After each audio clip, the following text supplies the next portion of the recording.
चिराग गुस्से में अपनी माँ के पास आता है और शिकायत करते हुए कहता है, माँ देखिए ना, ये लड़की बीच सड़क पर चल रही है और ऊपर से मुझसे बहस भी कर रही है। उसके चेहरे पर चिढ़ साफ झलक रही थी। तभी वो लड़की भी पीछे नहीं हटती और तुनक कर जवाब देती है, आप इनकी मम्मा है ना, मैं ना, तो जरा इन्हें समझाइए। और हाँ, मुझे आंटी मत बोलिए। उसके इस बेबाक अंदाज से माहौल और गर्म हो जाता है। चिराग की माँ थोड़ा असमंजस में पड़ जाती हैं, लेकिन इससे पहले कि वो कुछ समझ पाए, लड़की और भड़क जाती है। अब तो मैं आपकी शिकायत करूंगी। इन्होंने मेरी मम्मा को स्टूपिड कहा है, जबकि ये उन्हें जानते तक नहीं। उसकी आवाज में गुस्सा भी था और एक अजीब सा आत्मविश्वास भी। चिराग हंसते हुए उसे चिढ़ाता है, अरे, तुम तो बिल्कुल मिर्ची पकौड़ा लग रही हो। बस, फिर क्या था? लड़की तुरंत पलटवार करती है, और आप खुद बटन मशरूम जैसे लग रहे हैं, मुझे मिर्ची पकौड़ा कह रहे हैं। दोनों की नोक झोंक अब मजाक से आगे बढ़कर तकरार में बदल रही थी। आसपास खड़े लोग भी इस अजीब सी बहस को देखकर हैरान थे। एक तरफ चिराग का अहंकार और दूसरी तरफ उस लड़की की बेबाकी। चिराग की मां बीच बचाव करने की कोशिश करती हैं, अरे बस करो तुम दोनों, ये क्या बचपना है। लेकिन लड़की रुकने का नाम नहीं लेती। वो कहती है, देखिए आंटी, आपकी मम्मा बहुत स्वीट हैं, इसलिए मैं अभी कुछ नहीं कह रही, लेकिन अगली बार मिली ना, तो इन्हें करेला खिलाऊंगी। उसके इस अजीब से डायलॉग पर चिराग चौंक जाता है और उसकी मां भी हल्की मुस्कान दबा लेती हैं। थोड़ी देर बाद माहौल थोड़ा शांत होता है, लेकिन चिराग अब भी चिढ़ा हुआ है। वो बड़बड़ाता है, पता नहीं कहां से आ जाती हैं ऐसी अजीब लड़कियां। तभी उसकी मां उसे समझाते हुए कहती हैं, तुम भी तो कम नहीं हो, हर किसी से उलझ जाते हो।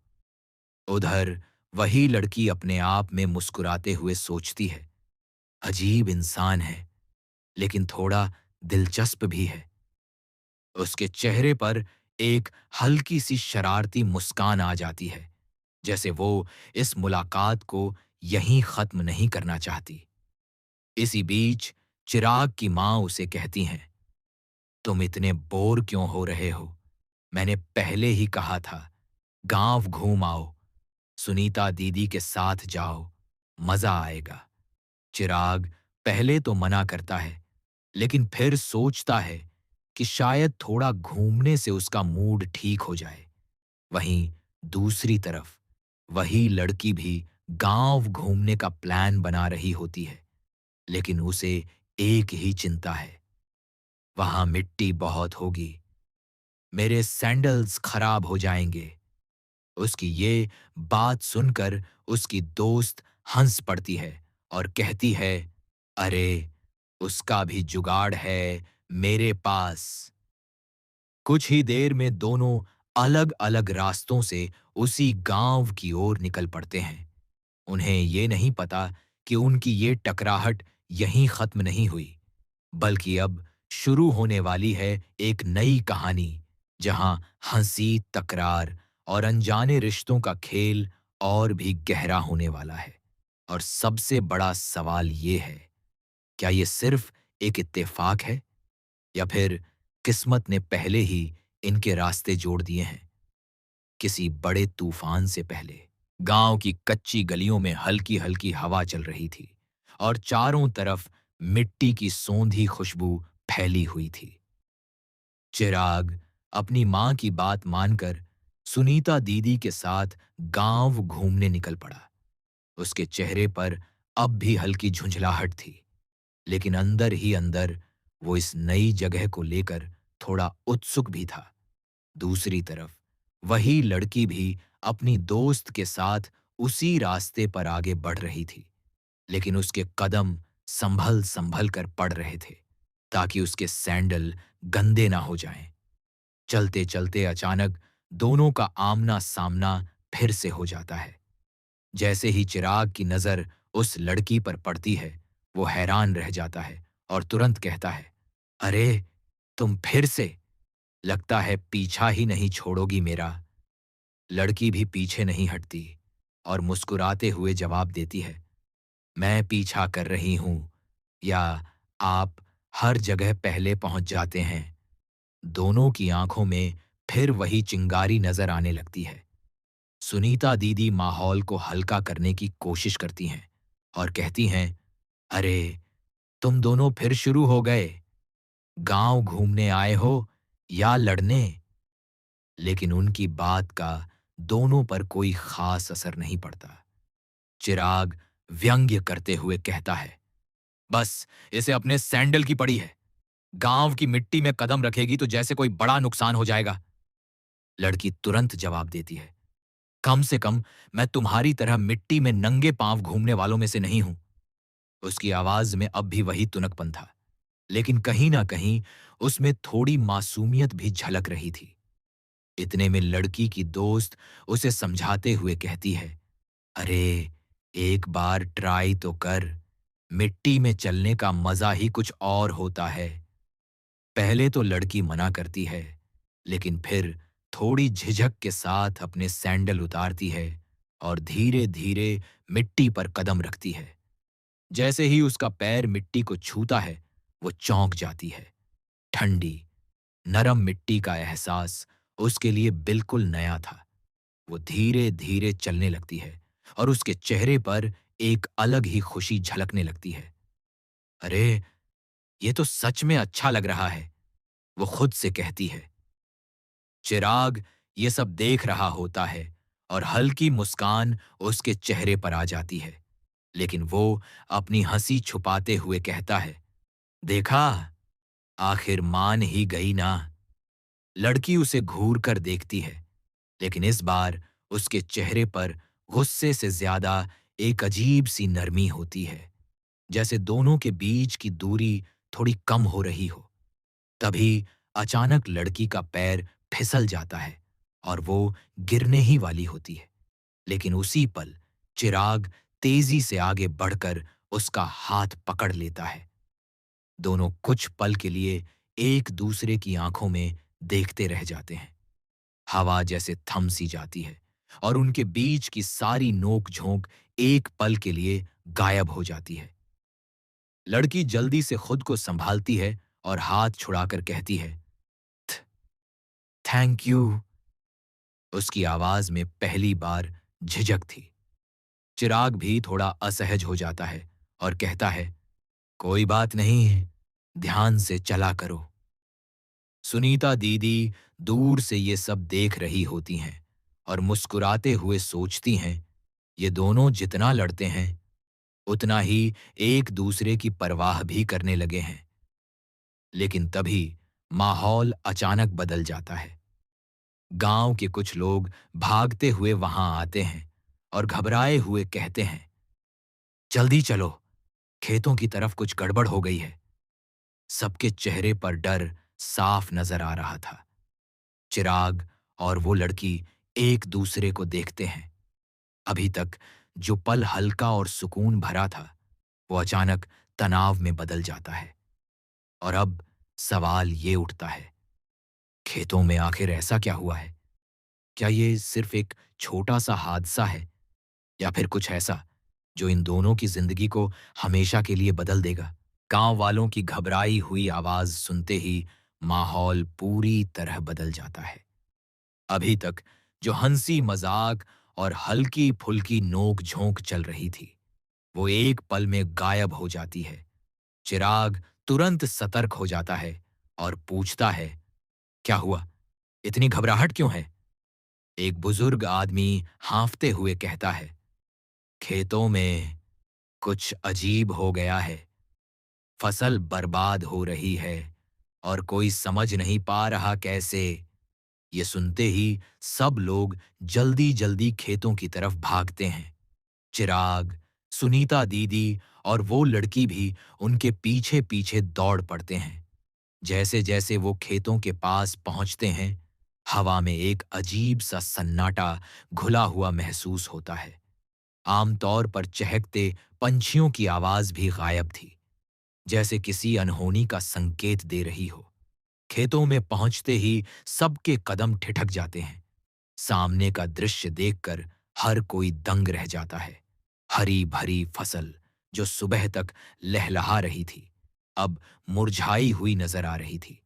कुछ पौधे तो पूरी तरह झुक चुके थे, जैसे उनमें जान ही ना बची हो। गांव वाले एक दूसरे को देखकर डर से फुसफुसाने लगते हैं। ये अचानक कैसे हो गया? वो लड़की भी ये सब देखकर हैरान रह जाती है। उसकी आंखों में चिंता साफ झलकती है। वो धीरे से कहती है, ये ये तो सामान्य नहीं लग रहा। चिराग गंभीर होकर चारों तरफ नजर दौड़ाता है। अब उसके चेहरे पर मजाक की जगह जिम्मेदारी और समझदारी दिखाई दे रही थी। तभी एक औरत रोते हुए कहती है, हमारी सारी मेहनत बर्बाद हो जाएगी। अब हम क्या करेंगे? उसकी आवाज सुनकर माहौल और भारी हो जाता है। चिराग कुछ सोचते हुए जमीन के पास झुकता है और मिट्टी को हाथ में लेकर गौर से देखने लगता है। वो लड़की भी उसके पास आकर बैठ जाती है और कहती है, मुझे भी देखने दो। इस बार उसकी आवाज में ना तो तुनकपन था, ना ही अहंकार, सिर्फ चिंता और मदद करने की चाह थी। दोनों साथ में मिट्टी और पौधों को ध्यान से देखने लगते हैं। अचानक चिराग को कुछ अजीब सा नजर आता है। वो कहता है, देखो, ये मिट्टी थोड़ी अलग लग रही है, जैसे इसमें कुछ मिलाया गया हो। लड़की ध्यान से देखती है और सहम जाती है। क्या मतलब? कोई जानबूझकर ऐसा कर सकता है? यह सुनकर दोनों के चेहरे पर तनाव बढ़ जाता है। अगर ये सच है, तो ये सिर्फ एक हादसा नहीं, बल्कि किसी की साजिश हो सकती है। तभी पीछे से एक आदमी धीमी आवाज में कहता है, कल रात मैंने खेतों के पास किसी को घूमते हुए देखा था, लेकिन अंधेरा था, पहचान नहीं पाया। ये बात सुनते ही सबके मन में शक और डर दोनों बढ़ जाते हैं। चिराग तुरंत खड़ा हो जाता है और कहता है, अगर ये साजिश है, तो हम उसे ढूंढ कर रहेंगे। उसकी आवाज में अब एक दृढ़ निश्चय था। लड़की भी उसकी तरफ देखती है और कहती है, मैं भी तुम्हारे साथ हूं। जो भी ये कर रहा है, उसे सामने लाना होगा। दोनों की आंखों में अब एक नया रिश्ता नजर आने लगता है। पहले जो सिर्फ तकरार थी, अब वो एक साझेदारी में बदल रही थी। लेकिन तभी अचानक हवा तेज चलने लगती है और खेत के एक कोने से कोई परछाई तेजी से भागती हुई नजर आती है। कौन है वहां? चिराग जोर से चिल्लाता है और बिना सोचे उस दिशा में दौड़ पड़ता है। लड़की भी उसके पीछे भागती है। दिल जोर जोर से धड़क रहा होता है। परछाई अंधेरे में गायब हो जाती है और जब दोनों वहां पहुंचते हैं, तो उन्हें कुछ भी नहीं मिलता, सिवाय कुछ अजीब से निशानों के जो जमीन पर बने हुए थे। लड़की डरते हुए कहती है, ये ये किसके निशान हैं? चिराग उन निशानों को घूरता है और उसकी आंखों में एक खतरनाक सच चमक उठता है। ये काम किसी आम इंसान का नहीं है। अब सवाल और भी गहरा हो गया है। क्या ये सच में किसी इंसान की साजिश है, या इसके पीछे छुपा है कोई ऐसा राज जो इस गांव की किस्मत ही बदल देगा? चिराग की बात सुनकर लड़की के रोंगटे खड़े हो जाते हैं। हवा और तेज बहने लगती है, जैसे खुद माहौल भी किसी अनदेखे खतरे की गवाही दे रहा हो। वो डरते हुए पूछती है, मतलब ये किसी इंसान का काम नहीं है? फिर कौन कर सकता है ऐसा? चिराग कुछ पल चुप रहता है। उसकी नजरें अब भी उन अजीब निशानों पर टिकी होती हैं। फिर वो धीरे से कहता है, या तो कोई बहुत चालाक इंसान है जो हमें डराना चाहता है, या फिर सच में इसके पीछे कुछ ऐसा है जिसे हम अभी समझ नहीं पा रहे। उसकी आवाज में संदेह भी था। और एक गहरी सोच भी। इतने में सुनीता दीदी और बाकी गांव वाले भी वहां पहुंच जाते हैं। सबके चेहरे पर डर साफ झलक रहा था। एक बुजुर्ग कांपती आवाज में कहते हैं, मैंने बचपन में सुना था, इस गांव में पहले भी ऐसा कुछ हुआ था, जब एक रात में पूरी फसल सूख गई थी। यह सुनते ही माहौल और भी डरावना हो जाता है। लड़की चिराग के करीब आ जाती है, जैसे उसे अब उसकी मौजूदगी में ही थोड़ा सहारा मिल रहा हो। वो धीरे से कहती है, हमें कुछ करना होगा, वरना सब खत्म हो जाएगा। चिराग तुरंत फैसला लेता है, आज रात हम यहीं रहेंगे और पता लगाएंगे कि सच क्या है। उसकी बात सुनकर गांव वाले थोड़ा हिचकिचाते हैं, लेकिन उनके पास कोई और रास्ता भी नहीं होता। रात धीरे धीरे गहराने लगती है। चारों तरफ सन्नाटा छा जाता है। चिराग और वो लड़की खेत के पास छिपकर नजर रखे हुए होते हैं। हर छोटी सी आवाज पर दोनों चौंक जाते हैं। उनके बीच अब कोई झगड़ा नहीं था, सिर्फ एक अनकहा भरोसा था। अचानक आधी रात के करीब फिर से वही अजीब सी हलचल शुरू होती है। खेत के दूसरे छोर पर कुछ हरकत नजर आती है। दोनों ध्यान से देखते हैं। एक काली सी परछाई धीरे धीरे खेत के बीचों बीच बढ़ रही होती है। लड़की घबराकर फुसफुसाती है, वो वही है। चिराग बिना वक्त गंवाए धीरे धीरे उस परछाई की तरफ बढ़ता है। उसका दिल जोर जोर से धड़क रहा होता है, लेकिन वो हिम्मत नहीं हारता। जैसे ही वो पास पहुंचता है, अचानक वो परछाई रुक जाती है और धीरे धीरे पीछे मुड़ती है। सामने का नजारा देखकर चिराग और लड़की दोनों सन्न रह जाते हैं। वो कोई भूत प्रेत नहीं था, बल्कि गांव का ही एक आदमी था। तुम! चिराग गुस्से में चिल्लाता है। वो आदमी घबराकर पीछे हटता है, लेकिन अब बच नहीं सकता। गांव वाले भी वहां पहुंच जाते हैं और उसे पकड़ लेते हैं। पूछताछ करने पर सच सामने आता है। वो आदमी जलन और लालच में आकर फसलों में केमिकल मिला रहा था, ताकि बाकी लोगों की फसल खराब हो जाए और वो खुद फायदा उठा सके। ये सुनते ही सबके चेहरे पर गुस्सा और हैरानी दोनों आ जाते हैं। लड़की गुस्से में कहती है, इतनी नीच सोच! अपने ही गांव वालों के साथ ऐसा कर रहे थे। चिराग सख्त आवाज में कहता है, आज अगर हम इसे पकड़ नहीं पाते तो न जाने कितनों का नुकसान हो जाता। गांव वाले उस आदमी को लेकर चले जाते हैं और धीरे धीरे माहौल शांत होने लगता है। खतरा टल चुका था, लेकिन इस पूरी घटना ने सबको अंदर तक हिला दिया था। लड़की चुपचाप खड़ी होती है, फिर हल्की मुस्कान के साथ चिराग की तरफ देखती है। आज अगर तुम नहीं होते तो शायद ये सच कभी सामने नहीं आता। चिराग भी मुस्कुराता है और कहता है, और अगर तुम साथ नहीं होती तो मैं इतना दूर तक नहीं आ पाता। दोनों के बीच एक प्यारा सा सन्नाटा छा जाता है। अब ना कोई तकरार थी, ना कोई गुस्सा, सिर्फ एक नई शुरुआत का एहसास था। लेकिन कहानी यहीं खत्म नहीं होती, क्योंकि जाते जाते वो लड़की एक बात कहती है, वैसे अगली बार मुझे मिर्ची पकौड़ा कहा ना, तो सच में करेला खिला दूंगी। चिराग हंस पड़ता है और दोनों की हंसी उस सन्नाटे को तोड़ देती है।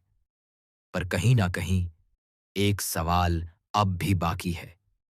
क्या ये सिर्फ एक घटना थी, या फिर आगे आने वाले समय में इन दोनों की जिंदगी में और भी बड़े राज खुलने वाले हैं?